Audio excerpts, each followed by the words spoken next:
Alright, well, namaste and welcome again. Today we are going to get into Krishna book reading 16.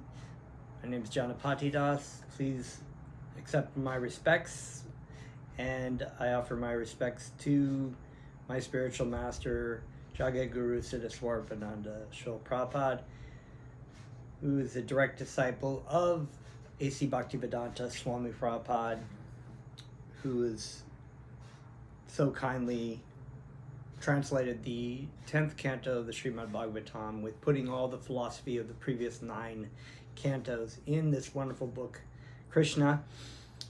So we are going to get back into the story, the meeting of Nanda and Vasudev, and this is chapter 5. So let's get right into our kirtan. Kirtan, the hearing and chanting of Krishna's names. Feel free to join in. Oh, not there though. Namo Vishnu Padaya Krishna Pristaya Bhutale Srimate Siddhaswarupananda Paramahamsa Iti Namine Namo Vishnu Padaya Krishna Pristaya Bhutale Srimate Siddhaswarupananda Paramahamsa Iti Namine Bhaja Shri Krishna Chaitanya Prabhu Nityananda Shri Advaita Radha Shri Vasadi Gauranga Vrinda Bhaja Shri Krishna Chaitanya Prabhu Nityananda Shri Advaita Radha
Haribo.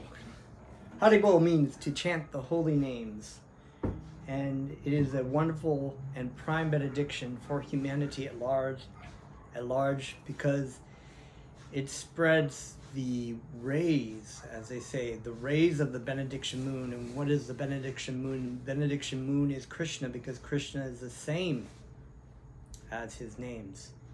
By hearing and chanting Krishna's names, one is very fortunate, because one can have a taste of true happiness, of true satisfaction, which cannot be found anywhere in any material endeavor or sense desire or anything.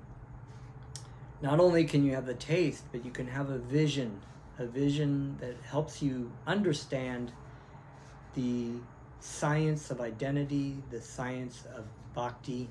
In other words, to know your relationship with the Supreme Personality of Godhead and who you are and what your purpose is in this world. So it's a wonderful thing to engage in. All you have to do is apply the medicine. It's not like you have to do anything very austere. You don't have to believe in anything, really. You don't.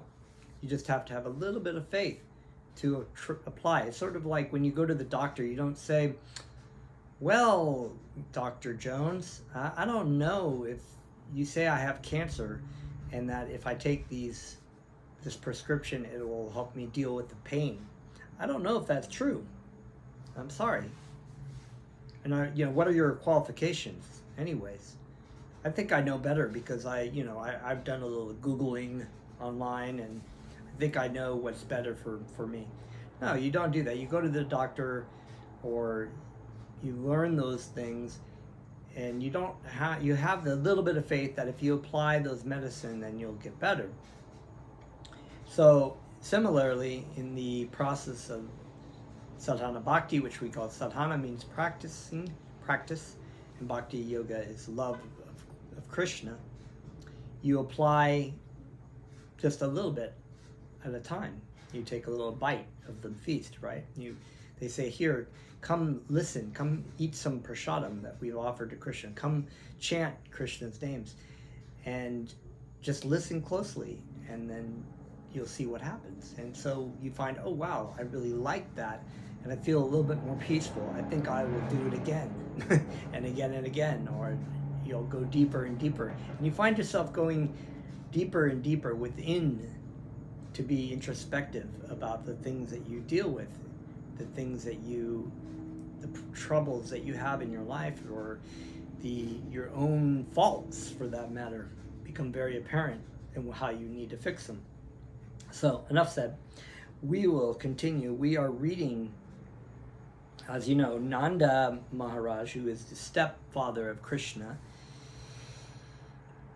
came to pay his taxes. And he met with Vasudeva, who was out of prison at the time, because Kamsa had released him. And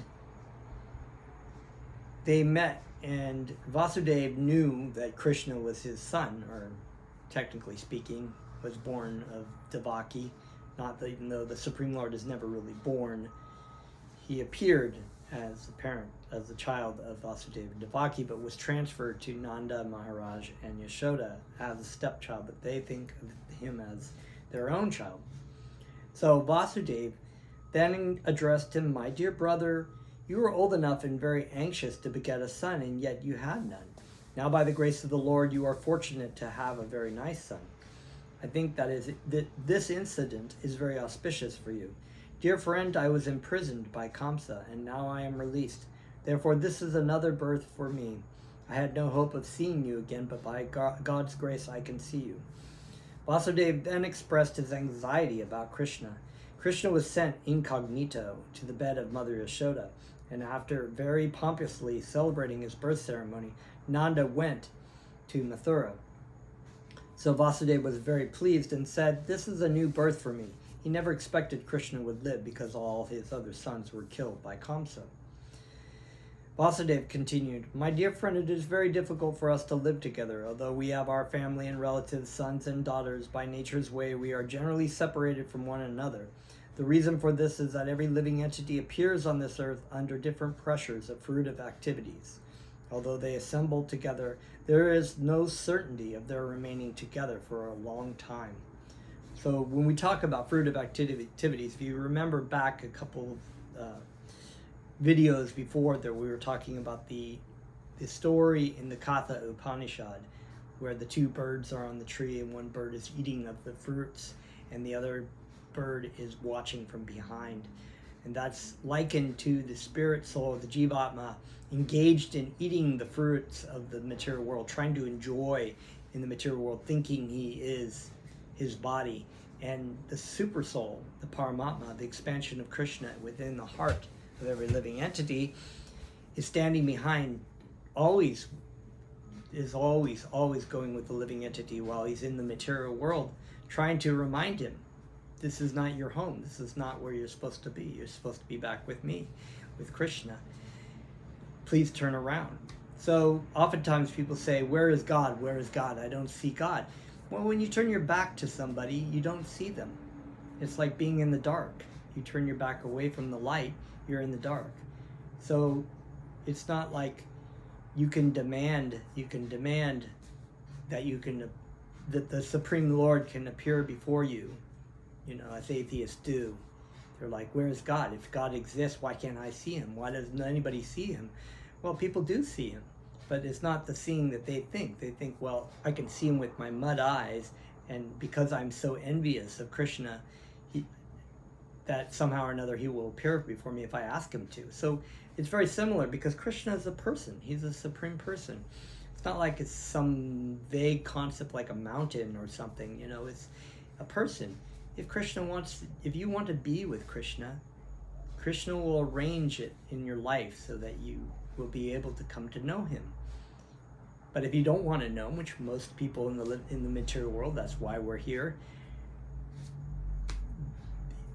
Krishna just gives you what you want. Love is not based on force. It's actually based on free will. If I want to love somebody, then I need to love them. I can't be forced to love somebody. So Krishna is very kindly giving us the opportunity to try to play God, so to speak, which is what our desire is.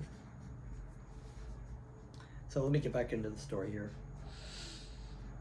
The reason for this, so he's saying, every living entity appears on earth under different pressures of fruitive activities. This is our karma, right? We've come into a particular situation with a particular family because of our karmic reaction, because of what we've done in previous lives, how, what good and what bad activities we've done.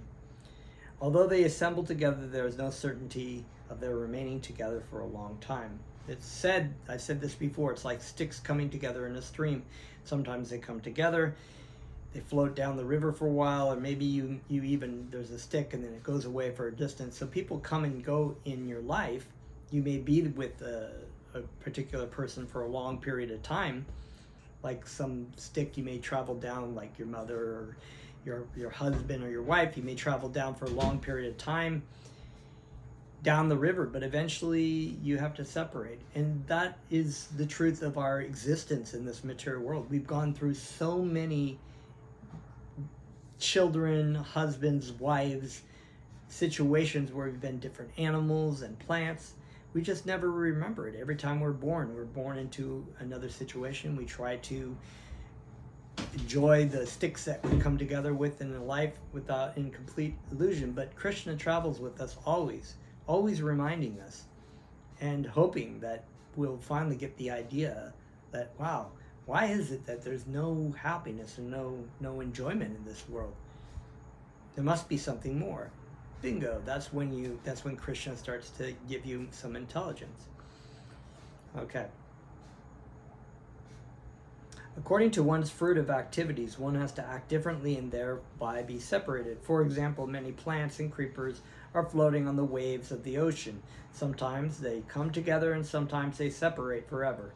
One plant goes one way and another plant goes another. Similarly, our family assembly may be very nice while we are living together, but after some time, in the course of the waves of time, we are separated. The purport of this expression by Vasudeva is this: although he had 8 sons born in the womb of Devaki, unfortunately they were all gone. He could not even keep his one son Krishna with him. Vasudeva was feeling his separation, but he could not express the real fact. Please tell me about the welfare of Vrindavan, he said. You have many animals. Are they happy? Are they getting sufficient grass and water? Please also let me know whether the place where you are now living is undisturbed and peaceful. This inquiry was made by Vasudeva because he was very anxious about Krishna's safety. So Vasudeva's thinking of his son, and he knows he can't really tell Nanda, the situation because it's not safe. So he just, keeps it on the low. He knew that Kamsa and his followers were trying to kill Krishna by sending various kinds of demons. They had already resolved that all children born within 10 days of the birthday of Krishna should be killed. Because Vasudeva was so anxious about Krishna, he inquired about the safety of his residence.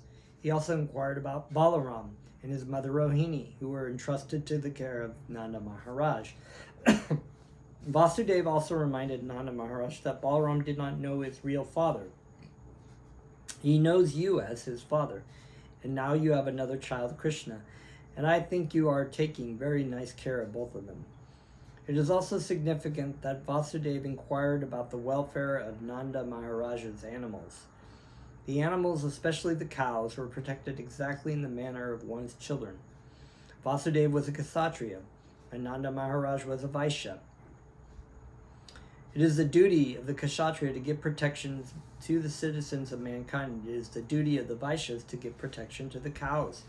The cows are as important as the citizens, just as the human citizens should be given all kinds of protection. So the cows should be given full protection. People don't understand that cows are very dear to Krishna. The fact that we are so demoniac and, like I said before, opening slaughterhouses for hamburgers, or even in the cases of dairy, treating the cows so horribly that karmically that's very bad for us. Bhaktivedanta Swami once said, I think somebody once asked him about Vietnam, and he said, as long as there are slaughterhouses for animals and cows, there will be slaughterhouses for humans. So that was a pretty blunt statement, right? That karmically it's very, very bad. It's very sinful to eat cows, to torture cows, and it's sinful to torture any animal, but cows especially. So, we were talking about also these what are called the varnas. So the brahmanas who instruct and guide the kshatriyas and guide spiritually the different lower castes. And the kshatriya was an administrative position, but in Vedic time their responsibility was to be honest with the citizens, to take care of the citizens, and to give to the citizens so that they were happy. If the citizens weren't happy, like today's world, all the leaders, all they care about is themselves and their money and power, so they don't really care about the followers. They just that none of them are happy. Nobody really likes a politician nowadays, and so therefore it's a very hellish situation. Vasudeva continued to say that the maintenance of religious principles, economic development, and the satisfactory execution of meeting the demands of the senses depend on cooperation among relatives, nations, and all humanity. Therefore, it is everyone's duty to see that his fellow citizens and the cows are not put into difficulty. Wow, what a concept. But we live in a world where everyone is actually born lower than a Shudra, born as a Shudra, born in a case lower than Shudras, and all of our leaders are worse than Shudras. So they're actually, when we talk about outcasts, everybody's living in a very sinful way in this world because of Kali Yuga. And so what do you expect? If you have sinful people who don't know their purpose in life, they'll be electing leaders who are also sinful.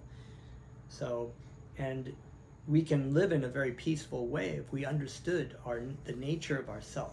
If we understood that we are not our body, we are not our minds, we are spiritual in essence, and thus children of God.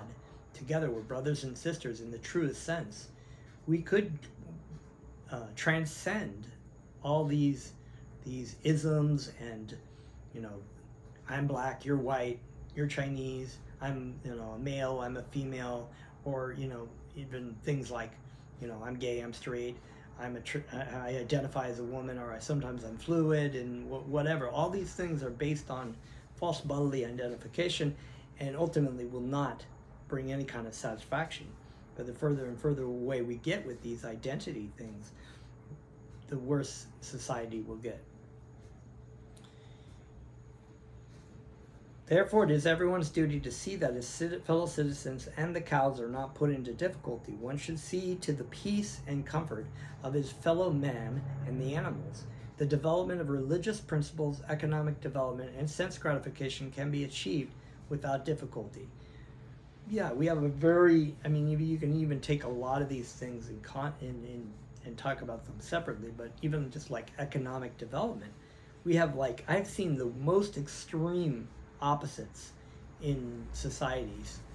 I've been places in the world where people make less than $300 a year GNP. They live in a very impoverished situation. And then I've seen places that are people live in $3 million houses, drive like Teslas, and or have several cars and jets and extreme wealth. So there's a very extreme disparage between the really wealthy and the really poor. Not that that ultimately makes a difference spiritually, because someone could be making a lot of money and using that in Christian service, and therefore it's okay. But we have to understand that most people are not doing that. Even the impoverished ones, what do they want? They want to have more money. They look to the West or whatever, and they see, oh, you know, if I had this and that, and then I'd be happy. Look at those people. But not very many people who have a lot of money are really, really happy. Some of them are even suicidal or drug addicts or alcoholics, and not happy at all. So, but we can if we understand that we, you know, if we use the economic development in the sense that we are using it to further ourselves spiritually, then we would understand. We'd be able to share the wealth a lot easier. Vasudeva expressed his sorrow due to not being able to give protection to his own sons born of Devaki. He was thinking that religious principles, economic development, and the satisfaction of his senses were therefore all lost. On hearing this, Nanda Maharaj replied, "My dear Vasudeva, I know that you are very much aggrieved because the cruel King Kamsa has killed all your sons born of Devaki. Although the last child was a daughter, Kamsa could not kill her, and she has entered into the celestial planets. My dear friend, do not be aggrieved. We are all being controlled by our past unseen activities. Everyone is subjected to his past deeds, and one who is conversant with the philosophy of karma and its reaction is a man in knowledge. Such a person will not be aggrieved at any incident, happy or miserable." Maybe next time we can get a little bit into the concept of karmic reaction. Vasudeva then replied, "My dear Nanda, if you have already paid the government taxes, then return soon to your place, because I think that there may be some disturbances in Gokula." Ooh, foreshadowing. After the friendly conversation between Nanda Maharaj and Vasudeva, Vasudeva returned to his home. The cowherd men, headed by Nanda Maharaj, who had come to Mathura to pay their taxes, also returned. Thus ends the Bhaktivedanta purport of the 5th chapter of Krishna, meeting of Nanda and Vasudeva. And so we are going to stop there and chant a little bit. Such wonderful things in the stories, wonderful philosophy. You could literally have several classes on that. So next chapter will be called Putana Killed. And Putana is a witch, one of the demons.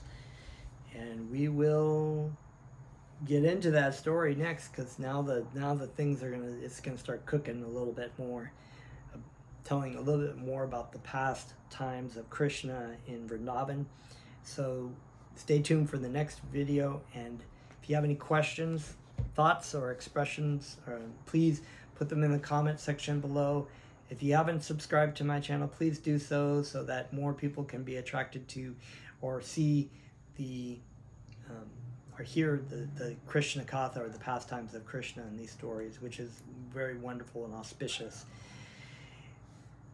Okay, let's chant some more.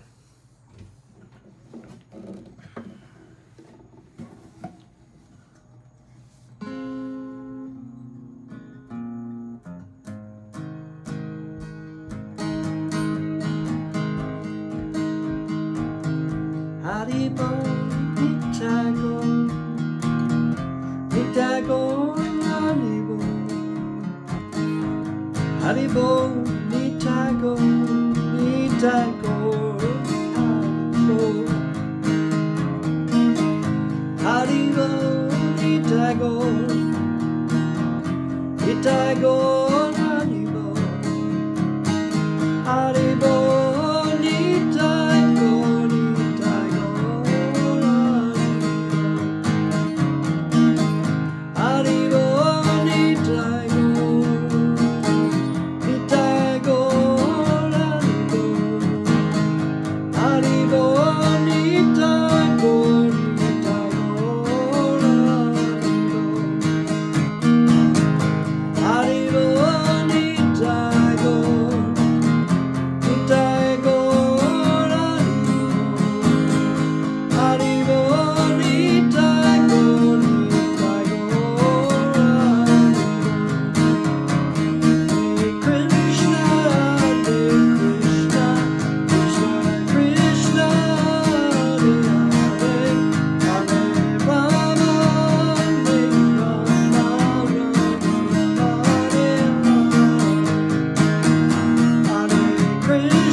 Okay, Haribo, Haribo.